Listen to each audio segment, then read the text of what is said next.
რატომ ყვარობენ პროჭორილელები თან ერეკლე მეორეს და თან სპარსელებს? საკუთარ თავს ხედავენ აიათოლებში და იმიტომ. ირანი 50 წლის წინანდელი თუ დღევანდელი ძალიან კარგი მაგალითია, როგორ შეიძლება გაადეგენერატო უძველესი კულტურის ერი. როგორ შეიძლება მომავლის შთააგონო, რომ წარსულში დაბრუნება სჯობს.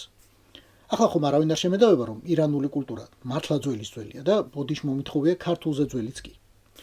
ეს ძველი ხალხი ზუსტად ამ ძველი კულტურის, ტრადიციული ფასეულობების, რაღაც ტრადიციული რელიგიურობის დაცვის ლოზუნგით გამოათაყვანეს და ჩააბეს ბრძოლაში ვითომ ამ ყველაფრის მთავარ მტერთან დასავლეთთან.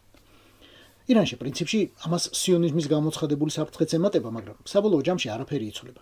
ბორო ძალებს, გარე ძალებს, ასე წაიკითხეთ, Deep States სურს რომ წაართვას ირანელებს ირანელობა, დაავიწყოს წარსული, ტექნოლოგიები ჩაანაცვლოს სულიერება, მოხიბლოს თავისი სიმდიდრითა და დემოკრატიით, გაუჩინოს და ჩაუნერგოს ოცნება ცხოვრების წესზე, რომელიც ირანისთვის სრულიად უცხოა.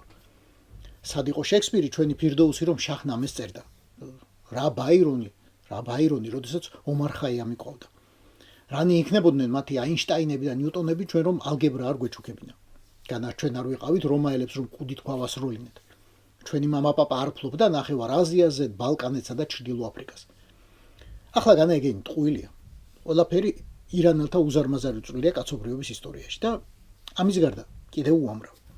და ამხელა კულტურისა და ისტორიის ერი, რომელსაც პროგრესის შანსი ჰქონდა ბნელეთის მოციქულებმა, პოლიტიკოსებად ქცეულმა კლერიკალებმა და კლერიკალებად ქცეულმა პოლიტიკოსებმა დროში უბრალოდ უკან დააბრუნეს, ან გაჭედეს.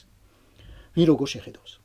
შეურიგებლობით გარე სამყაროსთან, შეურიგებლობით საკუთარ პერსპექტივასთან, შეურიგებლობით ადამიანის უფლებებთან, შეურიგებლობით სამართლიან სასამართლოსთან, შეურიგებლობით სიტყვისა და გამოხატვის თავისუფლებასთან, რელიგიურ ფანატიზმთან შეზავებული გულში მჯიღისცემის დასაწყისი ყველგან მსგავსია.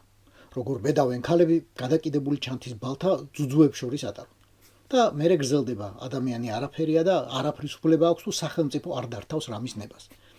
მერე ისმის რაღაც ისტერიკა, მე სანქციების არ მეშინია, მე ბოლომდე ვიბრძოლებ, ვის რა თუნდა მაგათი უვიზო, ჩემი ბუნებაც ლამაზია, ბალახ შევჭა, მაგრამ დასავლეთს არ დავნებდები. ბოლოს კი როგორ მთავრდება, ეგეც ბევრჯერ ბევრგან გვაქვს ნანახი და ბევრ ტირანს აქვს ნაგრძნობი სხეულის სხვადასხვა ნაწილით. მაგრამ მაშინ უკვე უსაშველოდ გვიანია ხოლმე, როგორც წესი.